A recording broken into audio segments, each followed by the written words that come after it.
Les amis, bonjour à tous et bienvenue. Ah bah t'avais qu'à partir plus vite. Les amis, bonjour à tous et bienvenue dans cette nouvelle vidéo de retour à l'atelier. Ça faisait un moment qu'on n'avait pas fait de vidéo atelier, beaucoup d'events, beaucoup de vidéos à l'extérieur, mais là on rentre bientôt en hiver. Ça va se passer ici, on va préparer les voitures et ainsi de suite. Donc notre Yaris GR, on était parti pour faire une vidéo à Manicourt pendant l'événement L'Entrepote. On a pu faire un testing avec la M4 CSL, avec la GT3. On devait finir avec la Yaris GR. Malheureusement, on n'a pas fini la journée. Vous pouvez le voir, elle est démontée, plus de covering, face avant, et ainsi de suite. Mais on vous passe l'intro ou des éléments de la vidéo qui auraient dû être tournés initialement, et on en reparle après. Juste avant de vous laisser avec l'extrait, pour nos 15 ans, nous avons une promotion de 15% dans toutes nos agences, dans tous nos centres. Vous pouvez aller sur le site internet, 15%, 15 ans. Ça se fête jusqu'à la fin du mois. Profitez d'une remise sur toutes nos prestations, reprogrammation, E85, E85+. D'ailleurs, pensez à l'E85, le 85 c'est en train de baisser, on va bientôt repasser sous les 90 centimes. Allez, c'est parti. Bon les amis, bonjour à tous. Bienvenue à Manicourt, bienvenue sur notre chaîne YouTube. Aujourd'hui, essai de la Yaris GR. Yaris GR, stage 2, Shiftech, 330 chevaux, un petit peu moins aux alentours de 450 Newton, j'ai plus les chiffres en tête. Prépa châssis complète, on va regarder ce que ça vaut sur un tour et on va faire un petit débriefing à la fin. Allez, c'est parti pour l'essai, go. Bon les amis, c'est parti. Essai circuit avec la Yaris. J'ai emmené notre petit Augustin, caméraman. Donc il ne tient pas la caméra, c'est le pare-brise qui tient la GoPro. Exactement. Je suis opérateur, je regarde si tout fonctionne correctement quand même. Tu me coaches?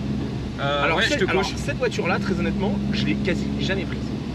Donc Yaris GR, l'avantage avec ça, c'est qu'en théorie, on doit pouvoir traverser le champ, le caillou, le grappier, le track, tout. Par contre, à la différence des autres voitures, on est beaucoup moins bien maintenu dans les sièges. Tu trouves? Tu vois, tu prends léger le virage, moi je suis en train de sortir du siège. Est-ce que ça freine? Ah ouais, alors par contre, cette voiture-là, c'est incroyable. Ouais, ça freine. What the fuck, quoi. C'est faux. Attends, je suis pas bien installé. Le petit rupteur, super. C'est quoi le nom? Là on est où là? C'est quoi le nom du virage? J'en sais rien, je connais pas le nom des virages, mec. Ah oui, c'est qu'elle a le talon pointe automatique. T'as entendu le moteur? Ouais, j'ai entendu. Talon pointe automatique, ça veut dire qu'elle accélère quand tu freines en même temps? Ouais, voilà, comme si tu faisais un... Comme si tu faisais toi-même un talon pointe. Voilà, comme si je faisais moi un talon pointe. Sauf que là, c'est le talon pointe. Ok. Pour les mecs comme toi et moi, quoi. Ouais. Pour les amateurs. Mais mec, avec ça, on va se coucher, c'est pas possible. Ouais, c'est clair. T'as vu la vidéo à Monaco, là? L'ami qui se couche. L'ami, ouais. Tu veux faire la même?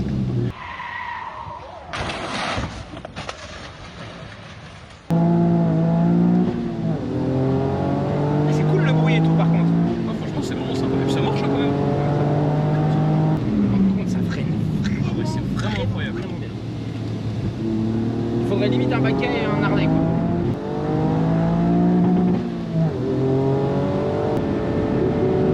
T3 Shiftech.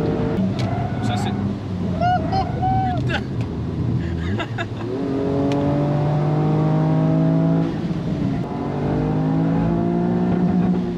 Les pneus sont chauds. Je crois qu'on est pas mal. Je crois qu'on est pas mal.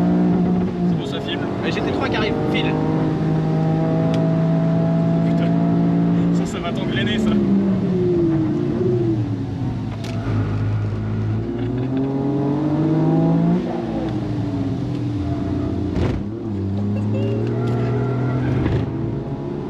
Le chrono. Et top. Oh la GT3. Oh la GT3. À la poursuite des GT3 Yaris GR.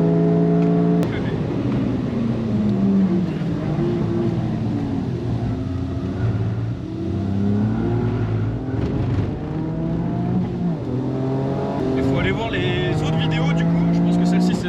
Ah, manger le gravier. Jordan. Faut aller voir les autres vidéos. On a fait une vidéo sur la CSL. Moi je suis trop concentré, vas-y raconte. Ah ouais, c'est pour abonnez-vous ça. les amis, likez. On a fait une laissez vidéo un sur la commentaire. CSL, une vidéo du coup sur la Yaris GR que vous êtes en train de regarder, et une vidéo sur, j'oublie la troisième voiture, la GT3 évidemment. Et une vidéo sur la GT3. Donc si vous voulez comparer les chronos, allez voir les trois. Je pense que celle-ci sera celle qui sortira. Dernier. Il y a un petit voyant moteur, je crois. Ah, c'est passé quelque chose. Drapeau rouge. T'es au point mort là, il y a expression là. T'as crevé? C'est quoi? Moteur. Ouais, c'est le moteur. Moteur boîte. Là, il s'est passé un truc pas bon. La boîte ou le moteur. Ça fait ça quand c'est neuf? Non. Ah. Putain, je vais pas la garder du coup. Je vais te la laisser.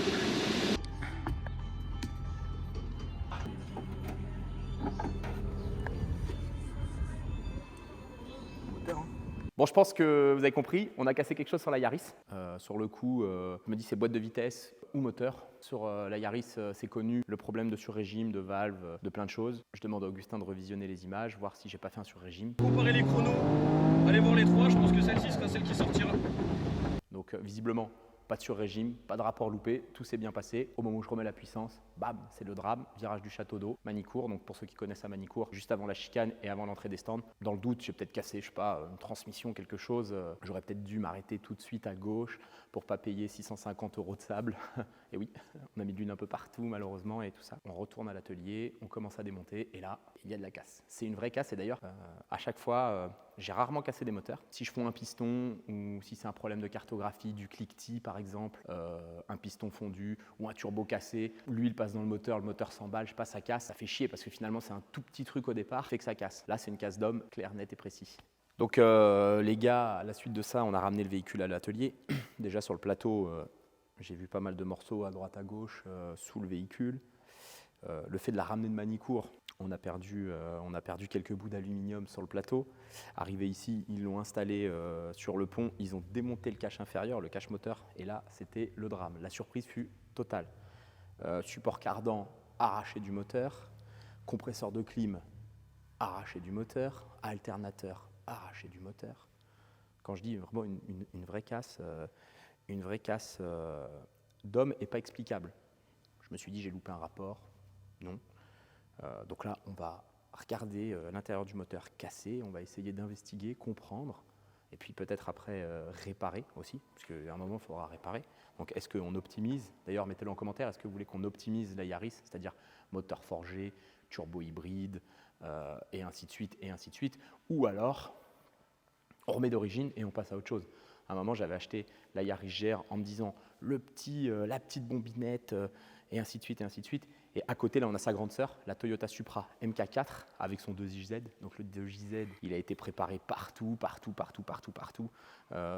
C'est sûrement la voiture la plus préparée en termes de moteur depuis sa date de sortie jusqu'à maintenant. Il y a encore des mecs aujourd'hui qui cherchent ce modèle-là pour le préparer, mais maintenant surtout pour le remettre d'origine. Ici, on est sur une Supra volant à gauche, boîte automatique, pas boîte manuelle, mais la cote de ça, elle est très très haute.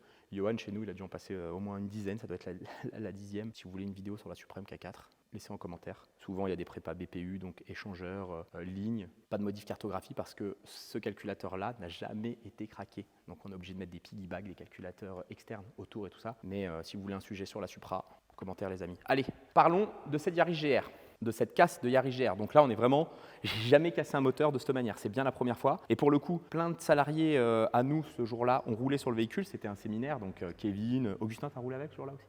Non. C'est toi qui as abîmé le moteur en fait. Non. Et si? J'ai pas roulé avec. Ah, c'est ça. Le turbocompresseur qui est derrière le bloc, il a été sectionné, donc à ras du carter compresseur. Le turbo est nickel. Pas de jeu, rien du tout. On peut voir le turbo signé VB43 GR. Physiquement, il est en un seul morceau, sauf que le carter compresseur qui est là, qui est sur le bloc derrière fixé, il a été sectionné visiblement par une bielle. Donc turbo, mort. Culasse. Donc la maladie des Yaris GR, c'est les ressorts de soupape qui font que la soupape peut venir toucher le piston en cas de surrégime et ainsi de suite. Visiblement, là donc la chambre de combustion, elle est complètement martelée parce que quelque chose est venu en contact avec les soupapes, puis après a éclaté la chambre de combustion. Mais sur la partie ressort, clavette, soupape et ainsi de suite, qui est ici, on voit bien que les soupapes, elles sont complètement, tout est resté à sa place, donc clavette, coupelle et ressort. Donc on n'est pas sur un affolement de soupape ou un sur-régime où la soupape serait tombée directement dans le bloc. La culasse, bon, elle est pas mal abîmée. Si on voudrait réparer celle-ci, il faudrait la recharger, la refaire réusiner. Je pense qu'on peut potentiellement la sauver. C'est pas complètement mort. Par contre, le bloc, les amis, là, j'ai rarement vu ça. Donc le cylindre numéro 1, le turbocompresseur, il est fixé ici. Le cylindre numéro 1, la bielle qui est là, a complètement cassé. Donc l'axe de piston, normalement ici il y a un axe de piston. On a le piston. L'axe, la tête de bielle, elle est complètement coupée. Le piston donc est venue exploser sur la culasse, ça a éclaté le cylindre. Et la bielle, après, elle est venue faire un ménage tout autour. Elle a tout arraché, hein, le support de cardan qui est là, le compresseur de clim qui est devant, l'alternateur. Donc le bloc, il est ouvert de part et d'autre. Ici, il y a une ouverture, je ne sais pas si vous vous rendez compte, mais franchement, il y a au moins 30 cm d'ouverture des deux côtés. Viens voir, Augustin, viens voir. Devant, c'est encore plus représentatif. Là, le bloc devant, il est complètement ouvert, de haut en bas. Visiblement, il y a un balancier d'équilibrage en bas ou un balancier de pompe à huile. C'est un moteur que je ne connais pas trop, hein, mais je vois qu'il y a un arbre qui est conséquent en bas, qui est sectionné. Alors, ce n'est pas une bielle pliée par le couple, parce que la bielle, elle a l'air d'être entière. Donc, piston, soit un axe de piston qui a cassé, mais il n'y a pas eu de sur-régime, pas de survitesse ni rien. Ou alors, c'est une pièce mécanique qui a cassé ailleurs. La casse, elle est nette. Hein. On n'a pas eu de bruit, rien. C'est vraiment, on remet les gaz. Au moment où on remet du couple dans le moteur explose. Les vis de bielle, tout est là. La seule chose, plus de piston. Donc, soit il s'est passé quelque chose dans le haut moteur, c'est venu toucher au piston, le piston il a éclaté. Soit le piston a cassé et c'est venu arracher le bloc. Hein. On a retrouvé des morceaux partout. Bon, bah sinon, les deux autres pistons, ils sont nickel. Attends, Augustin, je vais te coucher le bloc. Par contre, le bloc, franchement, tout petit, 3 cylindres. On peut voir que les pistons n'ont pas pris de cliquetis, pas de front de flamme, rien. Je pense que niveau cartographie, on était pas mal. Donc, soit le couple a eu raison du moteur, soit on a vraiment sur une casse mécanique, ou alors pas de chance, ça reste de la prépa, c'est les risques. C'est un véhicule qui avait 10 000 km, donc, ou 11 000 km. Maintenant, à voir ce qu'on va en faire, soit en upgrade, soit en reste d'origine. Vous pensez quoi? Ils vont tous nous demander de mettre 450 chevaux et ainsi de suite. On va essayer de vous le démonter au fur et à mesure, ça sera dans d'autres vidéos. Qu'est-ce que tu en penses, Augustin? Là, si on s'amuse à sortir les bielles maintenant, ça ressemble à un coussinet de bielle ou coussinet de ligne de vélo. Je pense qu'il est assez gros, donc ça ressemble à un coussinet de vélo. Non, la vidéo, elle sortira pas dimanche si on commence à tout désosser. Mais déjà, il faut retrouver un bloc. De toute façon, celui-ci, il n'est pas réparable, donc on va essayer de retrouver un bloc nu, une culasse nue, et deux choix. Soit on upgrade un moteur forgé, et vous allez revoir notre Yaris sortir avec un peu plus de puissance, un boîtier reprogrammable, ce genre de choses. Ou alors on remet un moteur d'origine, et on la laisse avec la configuration stage 2. Mais on n'aura pas compris la casse. Alors après, ça reste de la mécanique. Hein. On va upgrade un embrayage aussi parce qu'à chaque fois qu'on a fait des départs arrêtés en stage 2, ça patinait. Mais là, voilà. Bon, petit outro, elle est vraiment confortable cette Yaris. J'ai tellement hâte de rerouler avec. Ah bah tiens, les bougies. Bon bah il y en a une qui s'est fait, elles sont nickel. Mais celle-ci, elle s'est fait éclater. Bon, c'est un détail. Va falloir réparer. Finalement, c'est que de la mécanique. C'est assez embêtant quand même. Pourtant, on n'avait pas dépassé les limites acceptables de couple ou alors le couple qu'on pourrait retrouver dans certaines préparations stage 3. On devait la passer en stage 3, on n'a pas eu le temps. Mais en stage 3, on aurait eu plus de couple, plus de puissance. Peut-être des problèmes un peu plus tôt. Elle a fait pas mal de pistes. En investiguant un peu, en fouillant un peu sur Internet, je pense qu'on pourrait trouver des cas similaires. Mais bon, le mal est fait. On va essayer de réparer rapidement, soit d'origine, soit prépa, je vous l'ai déjà dit, hein, mais bon. Malheureusement, les pièces, délai d'attente assez long, très compliqué à trouver, pas beaucoup de pièces d'occasion sur le marché. C'est un véhicule récent. On va essayer de regarder peut-être en Angleterre ou au Japon par exemple. En Angleterre, il y en a eu beaucoup plus de produites que chez nous et de livrés. En France, c'est introuvable. S'il y a des gens qui ont des pièces de Yaris pour remonter un moteur, je suis preneur. J'espère que cette vidéo vous aura plu. Abonnez-vous, likez, commentez. Et puis à très vite. Bye bye les amis. Ouais, moi 15%, Augustin, on le sait, merci. T'es payé à la com ou quoi? On va pas dire tout le temps moins 15%, moins 15%, moins 15%. Ouais, t'es payé à la passion toi? Ah bah tiens. S'il y en a qui veulent faire une table basse avec un 3 cylindres, je sais, c'est pas un V10, c'est pas le moteur le plus noble, mais bon, un 3 cylindres cassé par Medo, je pense que je vais vous faire un petit concours Instagram, une fois que le moteur est tout démonté, nettoyé et tout, petit concours Instagram, table basse Yaris GR, un abonné, direct chez toi, livré, pam, allez, ciao.